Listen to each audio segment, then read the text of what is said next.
বিল্লাহি মিনাশ শাইতানির রাজিম বিসমিল্লাহির রহমানির রহিম। প্রিয় ছাত্রছাত্রী, আশা করছি আল্লাহর মেহেরবানিতে তোমরা সুস্থ আছো এবং নিয়মিত অধ্যয়ন করতেছ, পাঠ্য বই অনুশীলন করতেছ। যাই হোক, আমি আজ আবারও তোমাদের একটি গুরুত্বপূর্ণ তোমাদের গণিত বইয়ের একটি গুরুত্বপূর্ণ অধ্যায় সম্পর্কে আলোচনা করব। অধ্যায়টি হচ্ছে অষ্টম শ্রেণীর ছাত্রছাত্রীদের তাদের অধ্যায় 11 পরিসংখ্যানের অঙ্কগুলো নিয়ে আলোচনা করব। পরিসংখ্যান অঙ্কগুলো থেকে আমি তোমাদের জন্য আজকে রেডি করেছি। এই চ্যাপ্টারের অঙ্ক ভালো করতে হলে, বুঝতে হলে এই চ্যাপ্টারের অঙ্ক থেকে কিছু সূত্র প্রয়োগ করতে হয়। অঙ্কগুলো করতে গিয়ে সেই সূত্র সম্পর্কে তোমাদেরকে অবগত করব। তোমরা ধৈর্য সহকারে খুব গভীর মনোযোগ দিয়ে আমার এই আজকের লেকচারটি, আলোচনাটি খুব গভীর মনোযোগ সহকারে শুনবে এবং এগুলো প্রয়োগ করে তোমরা তোমাদের পাঠ্য বই থেকে এই ধারণা নিয়ে তোমাদের পাঠ্য বই থেকে অঙ্ক অনুশীলন করবে এবং পরবর্তীতে আমি যখন অঙ্কে যাব তখন তোমাদের জন্য এই অঙ্কগুলো করতে এই সূত্রগুলো অনেক সহযোগিতা করবে এবং তোমরা অঙ্কগুলো খুব দ্রুত বুঝবে এবং মজা পাবে। তো সুপ্রিয় ছাত্রছাত্রী, আমি যেহেতু তোমাদেরকে পরিসংখ্যানের চ্যাপ্টারটি নিয়ে আলোচনা করতেছি, তো পরিসংখ্যান কি এই ধারণা দেওয়া আমার খুবই জরুরি দরকার তোমাদেরকে। তোমরা মনোযোগ সহকারে শোনো। পরিসংখ্যান হচ্ছে সংখ্যাভিত্তিক কোনো তথ্য বা ঘটনা হচ্ছে পরিসংখ্যান। আমি আবার বলছি, সংখ্যাভিত্তিক কোনো তথ্য বা ঘটনা হচ্ছে পরিসংখ্যান। তথ্য ও ঘটনা যেসব সংখ্যা দিয়ে নির্দেশ করা হয়, তথ্য এবং ঘটনা যেসব সংখ্যা দিয়ে নির্দেশ করা হয় তা হলো উপাত্ত। এখন উপাত্ত সম্পর্কে তোমাদেরকে বললাম যে উপাত্ত কাকে বলে। এই কথা দ্বারা তোমরা উপাত্তের সংজ্ঞা আমি অলরেডি বলে ফেলেছি। উপাত্তকে আবার দুই ভাগে ভাগ করা যায়। একটা হচ্ছে বিন্যস্ত উপাত্ত, আরেকটা হচ্ছে অবিন্যস্ত উপাত্ত। একটা হচ্ছে বিন্যস্ত উপাত্ত, আরেকটা হচ্ছে অবিন্যস্ত উপাত্ত। তো তোমরা বিন্যস্ত এবং অবিন্যস্ত উপাত্ত তোমরা কীভাবে জানবে? তো দেখো, তোমাদের পাঠ্য বইয়ে টেবিল আকারে কিছু অঙ্ক পরিসংখ্যানের দেওয়া আছে। এই অঙ্কগুলো হচ্ছে বিন্যস্ত উপাত্ত। আর শুধু সংখ্যা এলোমেলো করে, অনেকগুলো সংখ্যা 20টা, 25টা, 15টা এই জাতীয় সংখ্যা অনেকগুলো থাকে এলোমেলো করে, সেগুলো হচ্ছে অবিন্যস্ত উপাত্ত। তো আজ আমি তোমাদেরকে যে সূত্রগুলো নিয়ে আলোচনা করার কথা, আমি মূল পাঠে চলে যাই। আমার এই কথাগুলো, যে প্রাথমিক যে ধারণা পরিসংখ্যান এবং উপাত্ত কত প্রকার, এগুলো সম্পর্কে তোমাদেরকে ধারণা দিলাম। এখন আমরা মূল আলোচনায় চলে যাই। আমি সূত্রগুলো নিয়ে এখন তোমাদের সামনে আলোচনা করব।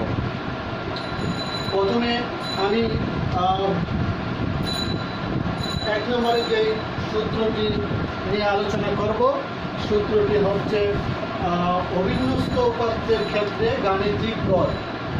অবিন্যস্ত উপাত্তের ক্ষেত্রে গাণিতিক গড় কীভাবে বাহির করতে হবে, এই সূত্রটা আমরা লিখছি এখানে। দেখো, অবিন্যস্ত উপাত্তের ক্ষেত্রে গাণিতিক গড় উপাত্ত সমূহের যোগফল ভাগ উপাত্তের সংখ্যা। আমি আবার বলছি, অবিন্যস্ত উপাত্তের ক্ষেত্রে গাণিতিক গড় উপাত্ত সমূহের যোগফল ভাগ উপাত্তের সংখ্যা।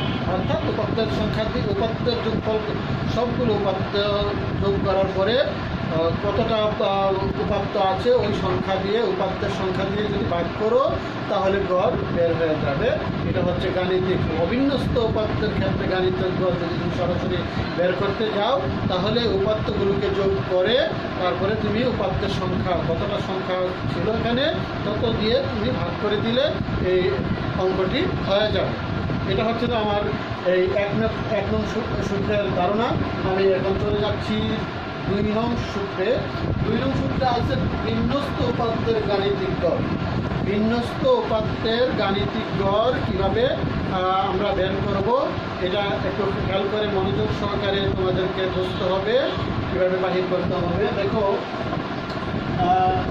এক্স মা উপরের এই চিহ্নটাকে মা বলে, এক্স মা এটা হচ্ছে সামিশন অফ সামিশন, এটা হচ্ছে সামিশন চিহ্ন, summation of F I x I. এখন বলতে পারো এফ আই এক্স আই কি?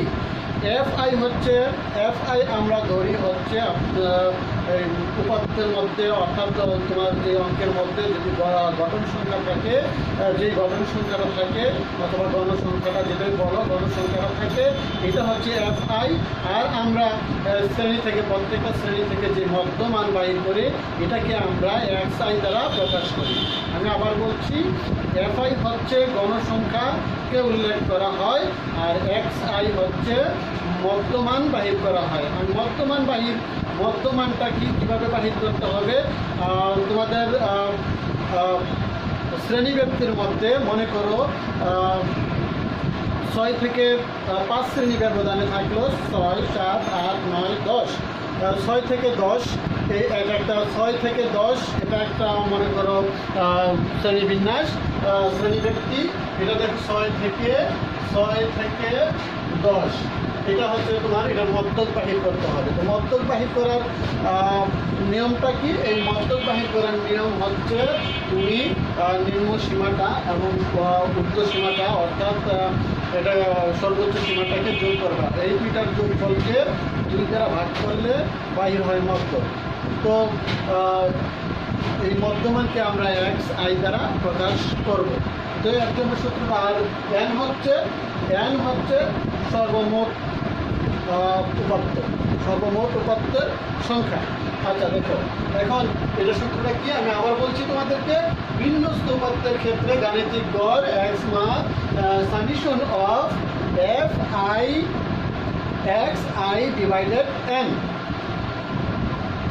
বুঝতে পারছো তো তোমরা? আমি আবার বলছি, summation of F I x I divided অর্থাৎ এন। এটা হচ্ছে তোমার বিন্যস্ত উপাত্তের গাণিতিক গড়ের সূত্র।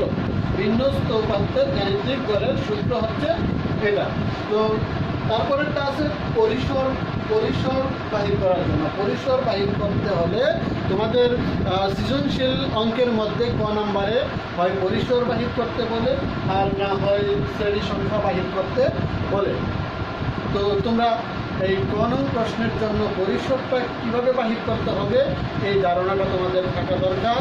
এই পরিসর বাহির করতে হলে এই সূত্রটি প্রয়োগ করতে হবে। সূত্রটি সম্পর্কে আমি একটু ধারণা দিচ্ছি, খেয়াল করো। পরিসর সমান সর্বোচ্চ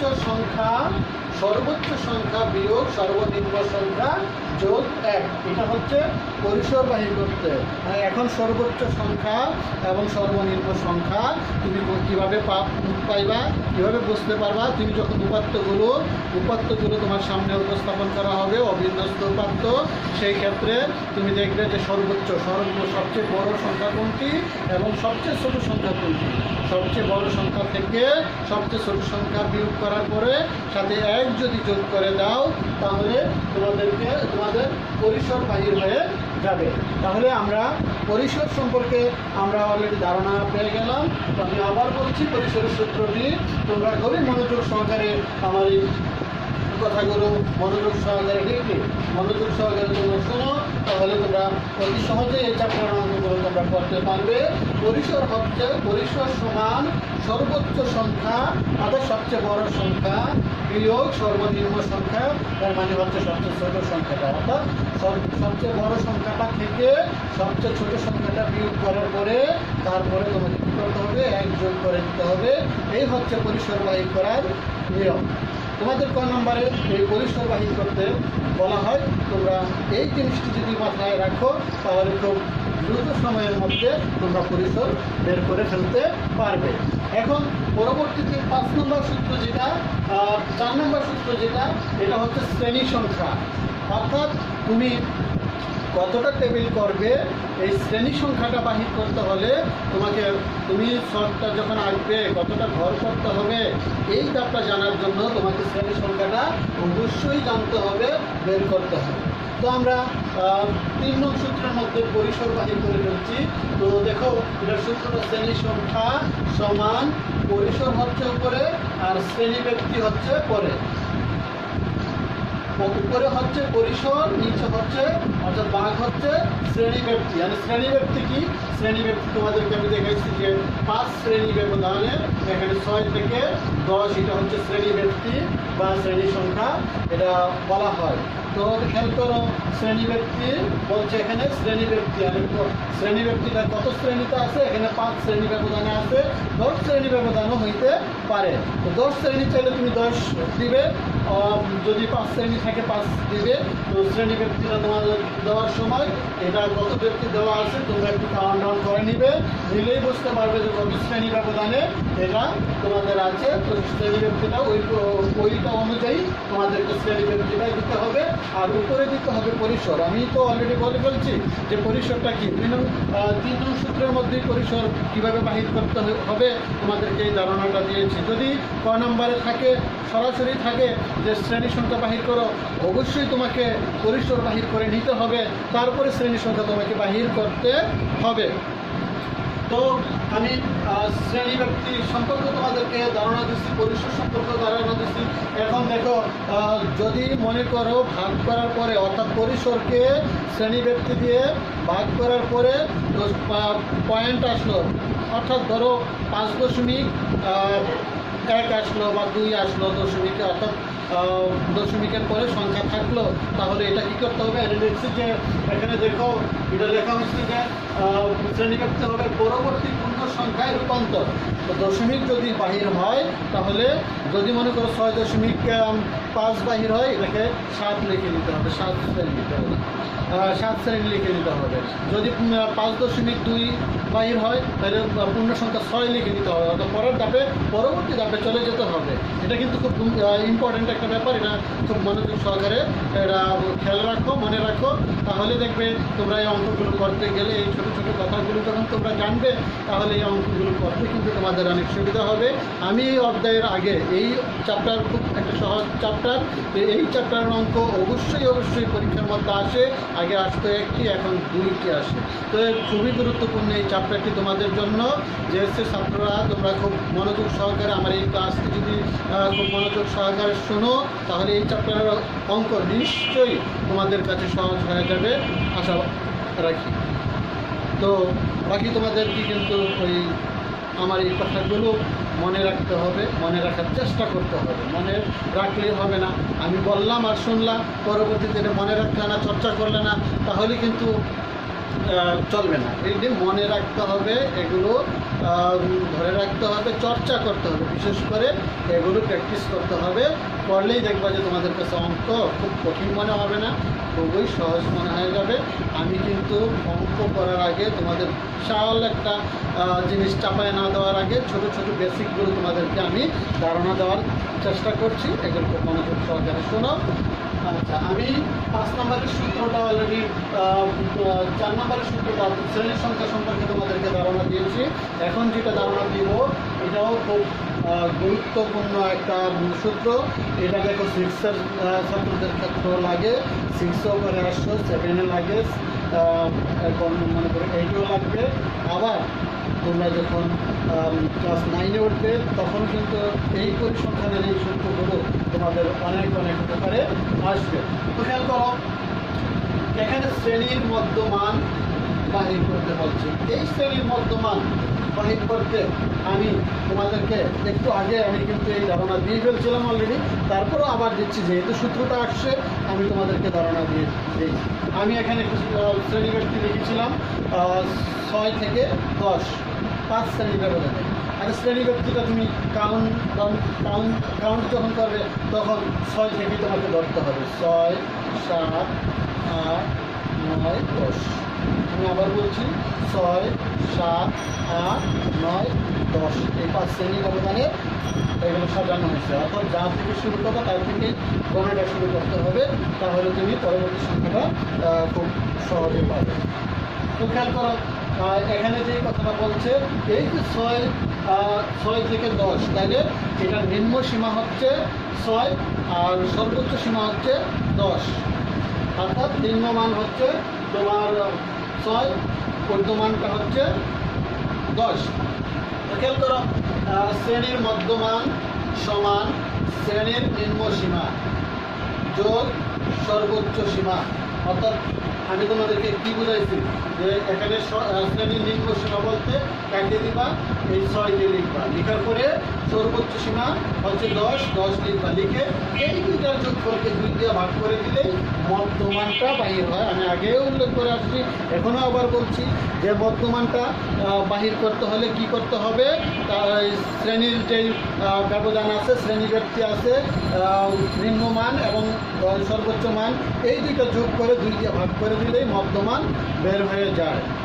আচ্ছা, তারপর খেয়াল করো, এইগুলো শ্রেণীর মধ্যমান বাহির করার পদ্ধতি। আমি আবার বলছি, শ্রেণীর মধ্যমান শ্রেণীর নিম্ন সীমা যোগ সর্বোচ্চ সীমা, তো 2 দিয়ে ভাগ। তাহলে এই দুটা যদি আমি 6 এবং 10কে যোগ করি তাহলে 16 হয়। 16কে যদি আমরা ধরো 2 দিয়ে ভাগ করি তাহলে মধ্যমানটা আমরা কত পাইলাম, 8 দুগুণে 16, 8 পাইলাম। এইভাবে তোমরা মধ্যমানগুলো বের করে নিবা। এই অঙ্ক তোমাদের বিশেষ করে অষ্টম শ্রেণীর ছাত্রছাত্রীদের এই অঙ্ক কিন্তু অবশ্যই ইম্পর্টেন্ট। তোমরা প্রথম অঙ্কতেই তোমরা এই মধ্যমান গড় করার সময় মধ্যমান তোমাদের বাহির করে নিতে হয়।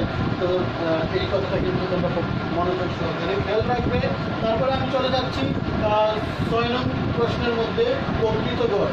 প্রকৃত গড় সমান অনুমিত গড় যোগ বিয়োগফলের গড়। অনুমিত গড় অনুমান করে যে গড়টা হয়, এই গড় যোগ বিয়োগফলের গড়, এটা হচ্ছে তোমার প্রকৃত গড়ের একটি সূত্র। এটা তোমাদের সচরাচর তোমাদের পরীক্ষায় আসে না, তারপরেও এটা এই পর্যন্তই থাকলো। পরবর্তীতে আমি যখন এই অঙ্কতে চলে যাব তখন তোমাদের এটার ব্যাখ্যা বিশ্লেষণ করে আমি তোমাদেরকে এই জিনিসটা আরও ভালো করে তখন বোঝাবো। তো খেয়াল করো, 7 নম্বরে অভিন্যস্ত উপাত্তের ক্ষেত্রে একটা খুব গুরুত্বপূর্ণ কথা খেয়াল করো। অভিন্যস্ত উপাত্তের ক্ষেত্রে n যদি জোড় সংখ্যা হয়, অর্থাৎ n জোড় সংখ্যা হলে মধ্যক নির্ণয়ের সূত্রটা কি হবে? অবিন্যস্ত উপাত্তের ক্ষেত্রে কতগুলো সংখ্যা, অবিন্যস্ত সংখ্যা কি, এটা তোমাদেরকে কিন্তু আমি ধারণা দিয়েছি। অবিন্যস্ত উপাত্ত মানেটা কি, এটার ধারণা কিন্তু আমি প্রথমে এই ধারণা দিয়ে নিচ্ছি। অনেকগুলো উপাত্ত একত্রে সামান্য 15টা হতে পারে, 20টা হতে পারে, 25টা হতে পারে, 30টা হতে পারে। এটা হচ্ছে তোমার অবিন্যস্ত উপাত্ত এলোমেলো করে দেওয়া থাকবে, এটা হচ্ছে অবিন্যস্ত উপাত্ত। তো এখানে যেটা বলছে, এই অবিন্যস্ত উপাত্তগুলো যদি জোড় সংখ্যা হয়, অর্থাৎ জোড় হয়, যেমন ধরো 15, 20 হয়, অথবা 22 হয়, অথবা 30 হয়, সেই ক্ষেত্রে তুমি 30টা সংখ্যা হয়, অথবা 20টা সংখ্যা হয়, অথবা 22টা সংখ্যা হয়, তাহলে তুমি কি করবে, কোন সূত্রটা প্রয়োগ করে তুমি মধ্যকটা নির্ণয় করবে, সেই সূত্রটা এখন তোমাদের কাছে আমি উপস্থাপন করব। খুব মনোযোগ সহকারে তোমরা এটা খেয়াল করো। দেখো, অবিন্যস্ত উপাত্তের ক্ষেত্রে n যদি জোড় সংখ্যা হয়, মধ্যক নির্ণয়ের সূত্র হচ্ছে এই n/2, অর্থাৎ n ভাগ 2 ও n ভাগ 2 যোগ 1তম পদ দুটির যোগফল। অর্থাৎ এই n হচ্ছে টোটাল উপাত্তের সংখ্যা, ওই সংখ্যাকে 2 দিয়ে ভাগ করবে, যততম হয় এটা একটা মেমোরিতে রাখবে। আবার nতম মানটাকে, অর্থাৎ সম্পূর্ণ মানটাকে, এটা তোমার যতটা উপাত্ত আছে সেই উপাত্তকে n, কিন্তু আমি আগেও বুঝে আসছি যে nটা কি, এন হচ্ছে যতগুলো উপাত্ত আছে, ধরো 20টা উপাত্ত আছে, 20 উপরে লিখে তোমরা 2 দিয়ে ভাগ করবে, পরে 1 যোগ করবে। তো এখানে দেখো 20কে যদি আমি 2 দিয়ে ভাগ করি, এখানে বাহির হয় 10তম পদ, আর এখানে যদি আমি 20 দেই তাহলে এখানে 10 আর যোগ 1 11, অর্থাৎ 10 ও 11তম পদের যোগফল। তুমি আরেকটা জিনিস এটা করতে হয়, এই অবিন্যস্ত উপাত্তগুলোকে মানের ঊর্ধ্বক্রমে সাজাতে হয়, অর্থাৎ মানের ঊর্ধ্বক্রম মানে হচ্ছে অধ এবং ঊর্ধ্ব, এগুলো 4র্থ শ্রেণী থেকে 5ম শ্রেণীতে, 4র্থ শ্রেণীতে মানের ঊর্ধ্বক্রমে সাজানো, অধক্রমে সাজানো, এই জিনিসগুলো করতে তোমরা পরে আসো। তারপরও তোমাদেরকে আমি ঊর্ধ্বক্রম কী এবং অধক্রম কী এটা ধারণা দিচ্ছি। কোনো সংখ্যা ছোট থেকে বড়র দিকে সাজালে এটা হচ্ছে মানের ঊর্ধ্বক্রম, আর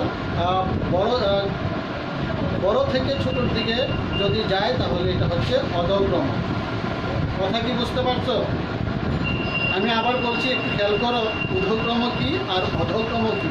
ঊর্ধ্বক্রম হচ্ছে ছোট থেকে বড়র দিকে সাজাবে, আবার অধক্রম হচ্ছে বড় থেকে ছোটোর দিকে সাজাবে, এই হচ্ছে এটা। তো অঙ্ক করার সুবিধার জন্য, মধ্যক বাহির করার জন্য আগে তুমি অবিচ্ছিন্ন অঙ্কগুলোকে তুমি সাজিয়ে নেবে মানের ঊর্ধ্বক্রমে, অবিন্যস্ত অঙ্কগুলোকে তুমি মানের ঊর্ধ্বক্রমে সাজিয়ে নিবে। নেওয়ার পর এখানে আমরা ভাগ করে পেয়েছিলাম 10তম পদ, আর এখানে পেয়েছিলাম 11তম পদ। 10তম এবং 11তম পদ দুইটা খুঁজে পাবা। ওই দুইটা সংখ্যাকে তুমি যোগ করার পরে 2 দিয়ে ভাগ করে যা পাইবা সেটা হচ্ছে মধ্যক। তো নিশ্চয়ই তোমরা মধ্যক কীভাবে বাহির করতে হবে সেই ধারণা অলরেডি পেয়ে গেছো। তোমরা টেনশন না নিয়ে কথাগুলো খুব মনোযোগ সহকারে শুনলেই কিন্তু তোমাদের জন্য এটা খুব সহজ হয়ে যাবে। আমি আবার বলছি, যদি মনে করো টোটাল এই n-তম পদ 20 হয়, n-এর মানটা 20 হয়, তাহলে 2 দিয়ে ভাগ দিলে হয় এখানে প্রথম ধাপে 10, আর এখানে 2 দিয়ে ভাগ দিলে 10 আর যোগ আছে 1 11। তাইলে মানের ঊর্ধ্বক্রমে সাজানোর পরে এই 10 নম্বর পদ তো মানে প্রথম থেকে 10 নং পদ যেটা পাইবা এটা নিবে, এবং 11তম পদ যেটা পাইবা সেটা নিবে, উপাত্ত যেটা পাইবা সেটা নিবে, নিয়ে এই দুইটা যোগ করার পরে 2 দিয়ে ভাগ করলেই মধ্যক বের হয়ে যাবে। তারপরে আরেকটা জিনিস দেখো, যদি এই বিজোড় সংখ্যা হলে, যদি বেজোড় সংখ্যা হয়, অবিন্যস্ত উপাত্তের ক্ষেত্রে যদি বেজোড় সংখ্যা হয়, জোড় সংখ্যার ক্ষেত্রে মাঝখানে গিয়ে 2টা সংখ্যা পাইবা, কিন্তু অবিন্যস্ত যদি বেজোড় সংখ্যার ক্ষেত্রে, অবিন্যস্ত উপাত্তের বেজোড় সংখ্যার ক্ষেত্রে, সেই ক্ষেত্রে তুমি গিয়ে একটা সংখ্যা পাইবা। তো মানের ঊর্ধ্বক্রমে সাজানোর পরে তুমি দুই পাশের অঙ্কগুলোকে যদি তুমি সমান ভাগে ভাগ করে দিয়ে দেখবা যে সমান ভাগে ভাগ করে দেওয়ার পরে মাঝখানে একটা সংখ্যা ফাঁকা থাকবে, সেই সংখ্যাটা হচ্ছে মধ্যক। আমি উদাহরণস্বরূপ তোমাদেরকে বলতে পারি 1 2 3 4 ধরো 5, এটা একটা উদাহরণ দিচ্ছি। তো তুমি এখানে মধ্যক বাহির করবে। তো আমি যেটা তোমাদেরকে বুঝাইতে চাচ্ছি, মনে করো প্রথম দিক থেকে তুমি ওই অঙ্কগুলোকে, অবিন্যস্ত অঙ্কগুলোকে মানে ঊর্ধ্বক্রমে সাজানোর পরে তুমি যখন এই প্রথম দিক থেকে সমান সংখ্যক এবং শেষের দিক থেকে সমান সংখ্যক বাদ দিবে, মাঝখানে যেটা পাইবে সেটা হচ্ছে মধ্যক। কথা কি বোঝা গেছে? বুঝতে পারছো? তো খেয়াল করো। তো তোমাদের আমার তো এটাই ধারণা যে তোমরা মধ্যক সম্পর্কে সম্পূর্ণ ধারণা তোমরা পেয়ে গেছো। এগুলো শুনলে শুধু হবে না, মনে রাখতে হবে, অনুশীলন করতে হবে, তারপরে তোমরা তোমাদের কাছে অঙ্কগুলো সহজ মনে হবে। আর যদি মনে করো তোমরা মনোযোগী না হয়ে শুধু স্যার কথা বলতেছে, এগুলো শুধু স্যারের কথাগুলো শুনিয়ে যাও, এগুলো দখল না করো, এগুলো চর্চা না করো, তাহলে কিন্তু এই যে কথাগুলো বলতেছে, এই যে পরিশ্রম করতেছে তোমাদের জন্য, এগুলো কিন্তু তোমাদের কোনো কাজে আসবে না। আমি চাচ্ছি তোমরা এগুলো ধৈর্য সহকারে শুনবে এবং এগুলো তোমাদের মধ্যে অনুশীলন করে তোমরা এগুলো তোমাদের দখলে নিয়ে আসবে এবং অভিজ্ঞতা সঞ্চয় করবে, এবং তোমরা এই অঙ্কগুলো বেশি চর্চা করবে। তাহলেই কিন্তু তোমাদের এই চ্যাপ্টার থেকে যেভাবে অঙ্ক আসুক যেই প্রকারের অঙ্ক আসুক তোমরা কিন্তু এগুলো মোকাবেলা করার, এগুলো অ্যান্সার করার জন্য সহজ হয়ে যাবে। আর একটা জিনিস না পারলে এটা খুবই কঠিন লাগে। আর যখন তোমরা বুঝে যাবে আর চর্চা করবে, বেশি বেশি চর্চা করবে, এটা তোমার কাছে ভালো লাগবে এবং এটা বারবার করতে চাইবে। এটাই স্বাভাবিক। তোমাদের ধৈর্য সহকারে এই অঙ্কগুলো, এই সূত্রগুলো নিয়ে চর্চা করতে হবে। তাহলে দেখবে যে তোমরা অনুশীলনী একের পরিসংখ্যানের অঙ্ক তোমাদের কাছে খুবই সহজ হবে। আমি পরিসংখ্যানের অঙ্ক আমি তোমাদেরকে পর্যায়ক্রমে অঙ্ক করে দেখাবো। তখন কিন্তু এই কথাগুলো যখন তোমরা মনে রাখবে, অঙ্ক করব তোমাদেরকে প্রশ্ন করার আগেই কিন্তু তোমরা যখন এগুলো অবগত, আজকের এই লেকচারটা মনে রাখবে, প্রশ্ন করার সাথে সাথেই কিন্তু তোমাদের কাছ থেকে ফিডব্যাক পাওয়া যাবে, উত্তরটা পাওয়া যাবে। এই আশাটাই আমি রাখতেছি তোমাদের কাছে। তোমরা বারবার আমি একই কথা বলতেছি যে ধৈর্য সহকারে আমার এই ক্লাসটি উপভোগ করো, শোনো। তো আমি তোমাদেরকে গুরুত্বপূর্ণ দুটা সূত্র আমি এখন তোমাদেরকে বুঝাইলাম।